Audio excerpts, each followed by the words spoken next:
ਅਸਲਾਮੁਅਲੈਕਮ। ਮੈਂ ਤੁਹਾਡਾ ਲੱਕੀ ਭਾਈ ਆਪਣੀ ਜਾਤੀ ਚੈਨਲ ਤੋਂ ਤੁਹਾਡੇ ਨਾਲ ਗੱਲ ਕਰ ਰਿਹਾ।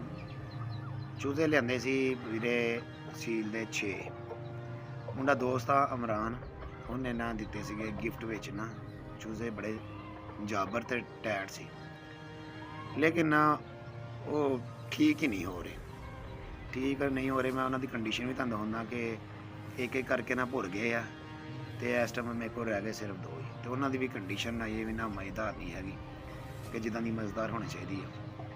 ਤੇ ਬਾਕੀ ਪਰੇਸ਼ਾਨੀ ਤਾਂ ਬਣਦੀ ਬੰਦੇ ਨੂੰ, ਪਰੇਸ਼ਾਨ ਕਾਫੀ ਜ਼ਿਆਦਾ ਵਾ ਇਸ ਗੱਲ ਤੋਂ ਕਿ ਇਹਨਾਂ ਨੂੰ ਵਜ੍ਹਾ ਕੀ ਬਣਦੀ ਹੈ। ਦਵਾਈਆਂ ਮੈਂ ਬੜੀਆਂ ਲਾ ਦਿੱਤੀਆਂ ਵਾ, ਚੀਜ਼ਾਂ ਵੀ ਇਹਨਾਂ ਨੂੰ ਬੜੀਆਂ ਦੇ ਦਿੱਤੀਆਂ ਵਾ, ਲਸਣ ਵੀ ਦੇ ਦਿੱਤਾ, ਸਾਰਾ ਕੁਛ। ਮਤਲਬ ਕਿ ਚੂਜ਼ੇ ਨਾਲ ਹਲਕੀ ਜਿਹੀ ਬਾਰਿਸ਼ ਪਈ ਆ, ਚੂਜ਼ੇ ਫੇਰ ਇਕੱਠੇ ਹੋ ਗਏ, ਜਿੱਦਾਂ ਮਤਲਬ ਕਿ ਆਟੇ ਦਾ ਪੇੜਾ ਨਹੀਂ ਕੀਤਾ ਹੁੰਦਾ, ਇੱਦਾਂ ਹੀ ਇਕੱਠੇ ਹੋ ਗਏ।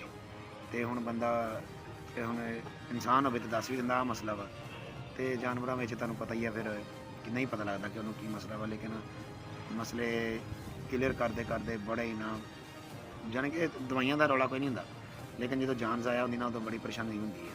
ਤੁਹਾਨੂੰ ਮੈਂ ਚੈੱਕ ਕਰਾਉਂਦਾ ਕਿ ਉਹਨੂੰ ਕੀ ਮਸਲਾ, ਤੁਸੀਂ ਦੇਖੋ ਆਪ। ਜੀ ਆਹ ਚੂਜ਼ੇ ਆ 6 ਸੀਗੇ, ਜਿਨ੍ਹਾਂ ਵਿੱਚੋਂ 4 ਗਏ ਮਰ, ਤੇ ਆਹ ਇੱਕ ਹੁਣ ਉੱਠਿਆ ਵਾ, ਖਾਣ ਦਿਆ ਵਾ। ਇਹ ਵੀ ਹਿਲਾ ਲਓ ਤੇ ਖਾਣ ਲੱਗ ਪੈਂਦੇ ਆ, ਨਾ ਤਾਂ ਫਿਰ ਇੱਦਾਂ ਗੋਂਗਲੂ ਬਟਾਇਆ ਬਣ ਜਾਂਦਾ ਤੇ ਕੋਈ ਸਮਝ ਨਹੀਂ ਆਉਂਦੀ ਦਵਾਈਆਂ ਦੇ ਦੇ ਕੇ। ਤੇ ਮੇਰੇ ਖਿਆਲ 'ਚ ਇੰਨਾ ਵਜ਼ਨ ਇਹਨਾਂ ਦਾ ਆਪਣਾ ਨਹੀਂ ਹੁੰਦਾ ਜਿੰਨੀਆਂ ਇਹਨਾਂ ਨੂੰ ਦਵਾਈਆਂ ਦੇ ਦਿੱਤੀਆਂ। ਇੱਦਾਂ ਇਹ ਗੋਂਗਲੂ ਜਿਹਾ ਬਣ ਜਾਂਦੇ ਆ। ਤੇ ਬਾਕੀ ਆ ਦੂਸਰੇ ਜਾਨਵਰ ਹੋਰ ਸੈੱਟ ਵਾ ਉਹਦੇ ਨਾਲ ਜਿਹੜੇ, ਉਹ ਵੀ ਇਹ ਪ੍ਰੋਬਲਮ ਦੇ ਵਿੱਚ, ਉਹ ਵੀ ਛਿੱਕਾ ਮਾਰਦਾ ਪਿਆ ਵਾ ਮੌਸਮ ਦੀ ਤਬਦੀਲੀ ਦੀ ਵਜ੍ਹਾ ਨਾਲ।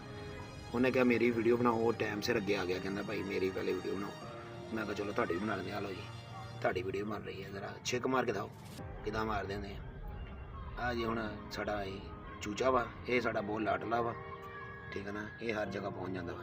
ਇਹ ਕਹਿੰਦਾ ਦਾ ਕੈਮਰੇ ਦੇ ਅੱਗੇ ਮੈਨੂੰ ਪਹਿਲੇ ਲਿਆਓ। ਆ ਦੇਖੋ ਨਾ, ਹੁਣ ਪੋਜ਼ ਦੇ ਰਿਹਾ, ਹੁਣ ਚੱਲ ਜਾਵੇ, ਚਲਾ ਗਿਆ, ਉਹਨਾਂ ਨੂੰ ਪਤਾ ਲੱਗ ਗਿਆ। ਆਹ ਜੀ ਉਹ ਸੀਲ ਚੂਜ਼ੇ ਆ ਜਿਨ੍ਹਾਂ ਦੇ ਨਾ ਇਸ ਟਾਈਮ ਗੋਂਗਲੂ ਜਿਹਾ ਬਣਿਆ ਵਿਚਾਰਾ। ਦਵਾਈਆਂ ਪਤਾ ਨਹੀਂ ਕਿੰਨੀਆਂ ਦੇ ਦਿੱਤੀਆਂ ਵਾ। ਇਹਨੂੰ ਹਿਲਾਉਣਾ ਵਾ, ਇਹਨੇ ਥੋੜ੍ਹਾ ਜਿਹਾ ਸੈੱਟ ਹੋ ਜਾਣਾ ਵਾ, ਤੇ ਫਿਰ ਦੁਬਾਰਾ ਇੱਦਾਂ ਹੀ ਹੋ ਜਾਣਾ ਇਹਨੇ। ਜਿੱਦਾਂ ਸਰਦੀ ਲੱਗਣ ਦੀ ਹੈ, ਜਿੱਦਾਂ ਸਮਝੇਗਾ ਦੁਬਾਰਾ ਕੀ ਬਣਾਉਂਦੇ ਆ। ਬੰਦਾ ਪਰੇਸ਼ਾਨ ਹੋ ਜਾਂਦਾ ਕਰ ਕਰਕੇ ਨਾ, ਮੈਡੀਸਨਾਂ ਦੇ ਦੇ ਕੇ।